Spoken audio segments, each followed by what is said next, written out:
సగం సీట్లు అడిగింది జనసేన, 60 సీట్లు అడిగింది, 70 సీట్లు ఇవ్వబోతున్నారు. ఇది ఇప్పటిదాకా జరిగిన ప్రచారం.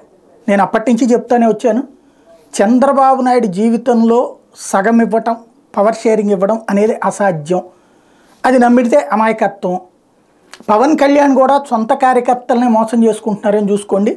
25 ఇస్తే ఎక్కువ ఇచ్చినట్టు, 40 ఇస్తే అద్భుతంగా ఇచ్చినట్టు, 50 ఇచ్చారంటే కనుక నిర్మోహమాటంగా తెలుగుదేశం జనసేన పొత్తుని ఆహ్వానించవచ్చు అన్నటువంటి. చివరికి ఇప్పుడు ఏంటయ్యా అంటే 24 అసెంబ్లీ స్థానాలు, 3 పార్లమెంట్ స్థానాలు. ఇది జనసేనకి తెలుగుదేశం పార్టీ ఇచ్చినటువంటి సీట్లు, అధికారికంగా ప్రకటించిన సీట్లు.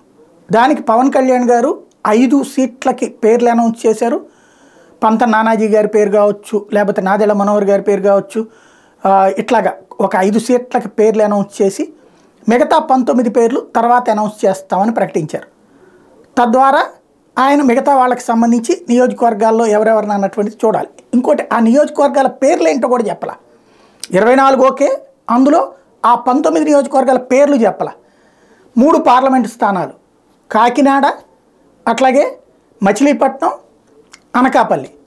అనకాపల్లిలో నాగబాబు గారు, కాకినాడలో సానా సతీష్, మచిలీపట్నంలో బాలశౌరి. ఇక్కడే ఒక విశేషం ఏముందంటే, బాలశౌరి బయట నుంచి వచ్చిన ఆయనే, సానా సతీష్ బయట నుంచి వచ్చిన ఆయన. ఒక్క నాగబాబు గారే పార్టీకి సంబంధించి.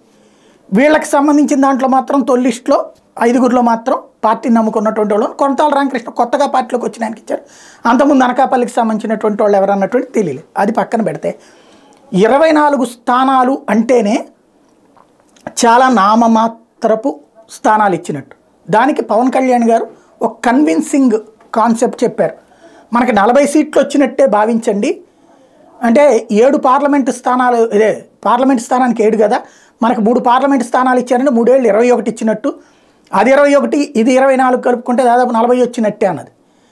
ఇలాంటి విచిత్రవాదన ప్రపంచంలో మరి ఎవరూ చేయరేమో. ఎందుకంటే ఆ లెక్కనైతే ఇప్పుడు 22 పార్లమెంటు స్థానాలు చంద్రబాబు గారి దగ్గర పెట్టుకున్నారు. 22x7 ప్లస్ మిగతాయి అని చెప్పాలా, 150 అని చెప్పాలా, 151 అని చెప్పాలా, 151 స్థానాలు తన దగ్గర అట్టి పెట్టుకున్నారు చంద్రబాబు గారు. ప్లస్ ఇప్పుడు 22x7 కలిపితే అప్పుడు 200-280 అవుతాయా?